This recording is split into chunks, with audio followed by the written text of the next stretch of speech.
তো আপনার প্রশ্নে অভিজিৎ গঙ্গোপাধ্যায় প্রশ্ন করেছে বা কোথাও একটা সাক্ষাৎকারে তিনি বলেছেন যে দুটো দুর্বৃত্তকে তুলে নিলে অভিষেক বন্দ্যোপাধ্যায় ভোটে জিততে পারবেন।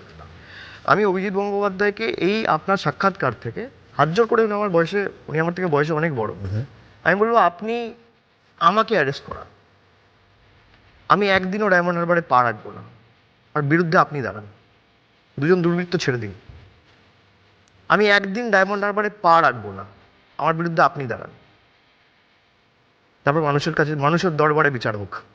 আপনি তো কোর্টে বসে রায় দিয়েছেন, বিজেপির কথা শুনে যা বলেছে আপনি তাই করেছেন। আজকে মানুষ বুঝতে পারছে আপনি বিচার ব্যবস্থাকে নিয়ে ছিনিমিনি খেলেছেন।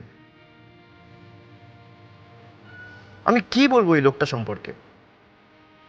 ইনি বলছেন দুটো দুর্বৃত্ত, আরে আপনি 200 দুর্বৃত্তকে তুলুন না, যাকে ইচ্ছা তুলুন। পরবর্তীকালে জেনে নিতে হবে যে ইলেকশন চলাকালীন এই ঘটনাগুলো ঘটে, তার মানে কোথা থেকে প্ল্যানিং হয়েছে আর কি হয়েছে এটাও পরিষ্কার হয়ে যাবে মানুষের কাছে।